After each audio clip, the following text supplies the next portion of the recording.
today is not a day for that. So let me just couple it up. Let's test it.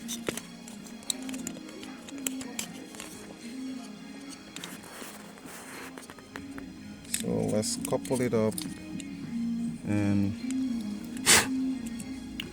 blow some dirt out of it. Just a moment. So now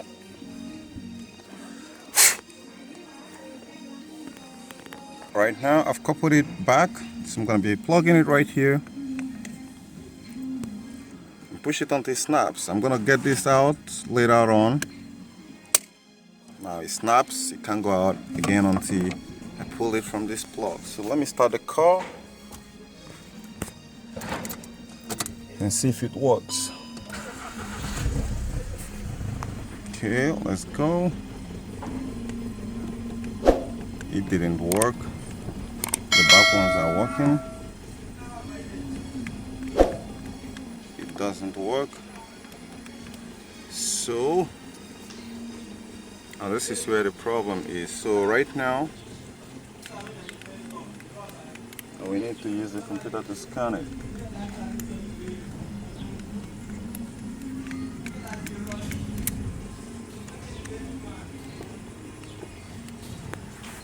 But definitely this is a problem, because if suppose there is no power coming in here, then it shouldn't even, the back one shouldn't work at all. So let me check this side and see if it works. It doesn't. And the reality there is because this two side is the one that controls it. So okay, after coupling it up, just like I showed you guys, so the next thing you want to do here is to get it installed back in this very place here. So we're gonna go ahead, install it. At this very point, I've actually tested it and it still won't work. So I'm gonna plug this back, because right now I'm 100% certain that every maintenance which I've carried out in this very contactor here down to the panel here is okay. But since the window still won't work as it is right now, I have the ignition on. Let me show you. Okay, you can see the ignition is on. Let me tap this and see if it works. And it doesn't work. And for the other side there, it doesn't work. Okay, let's see for the back here. It works. It works. Okay, so now I have to dive a little bit deeper. So since it works, I'm gonna cover this place up. There is something which I equip in my mind right now. In as much as the back one works, I can't condemn this very master switch right now that is actually the problem. So it did dawn on me that some of the newer models do have a control fuse almost for everything. So right now, and if there's gonna be any fuse for this interior compartment utilities here, then it's definitely gonna be somewhere here or underneath the steering column. So the first place which I'm gonna be looking at here right now is gonna be this very place. So let's go ahead. I'm gonna be using something like a key to pop this up. Now, there's supposed to be a card here that's supposed to indicate the fuse, but I think the people who checked here before me have actually thrown that away.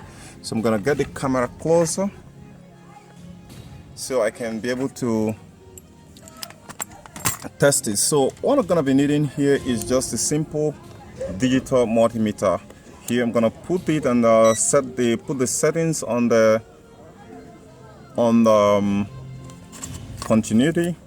I'm gonna hang it up here so that it doesn't move. While I set it up to continuity, I'm gonna select continuity and I test my probe and make sure that as it beeps, then it shows that there is continuity. So I'm gonna go ahead and test the fuses one after the other here. Sorry for that.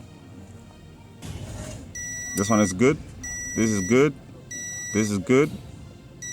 This is good. Now I'm carrying this out because I don't have the wiring diagram for this very car. If I have it, I will be able to pinpoint and know where the power window fuse is, because likely it could actually be a fuse problem. So here, none is good.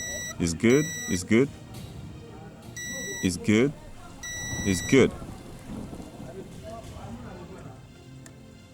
It's good. It's good. It's good.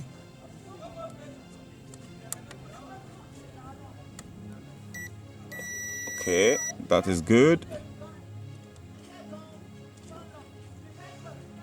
Oh shit.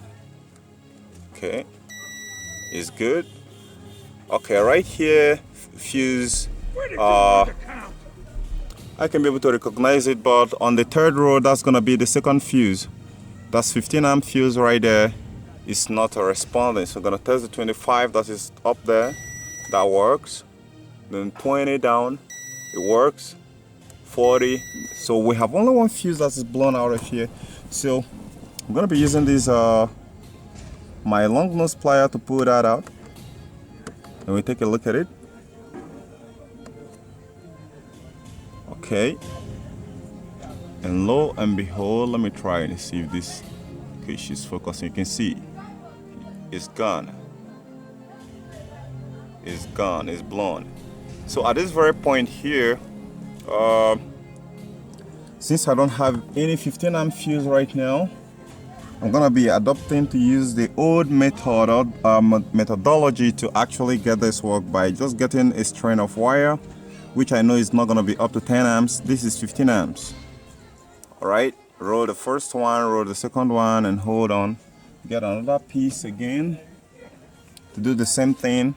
Okay, for most of you who will be asking where did I get a wire from, it's just gonna be from any flexible wire like this. You just take a strand off and you're all good and ready.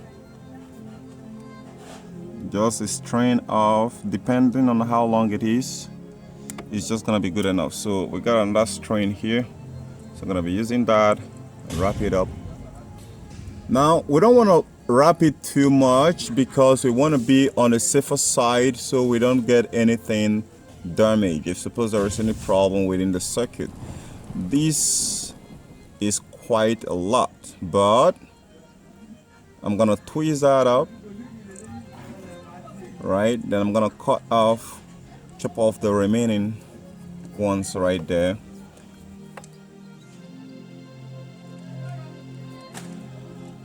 Okay, now I've rewired this fuse. I'm gonna go ahead and switch off the ignition. So I put this fuse back in here. Now I'm gonna put the ignition back on. Now the ignition is back on. You can hear it as it beeps right there. So I want to go ahead and test this again, this 15 again, and see what's gonna say. Now it's working.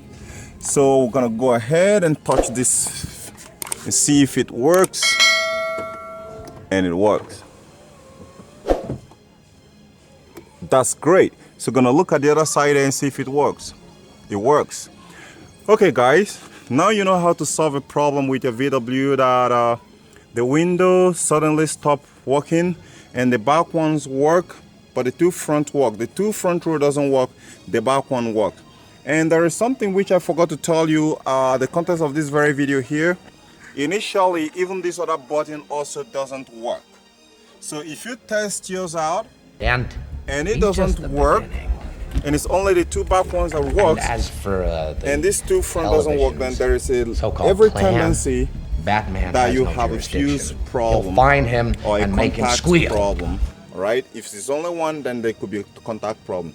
Okay guys, if this helped you to fix a problem, subscribe to my channel. Gotta catch you guys later. This is Dr. Fix. Bye for now.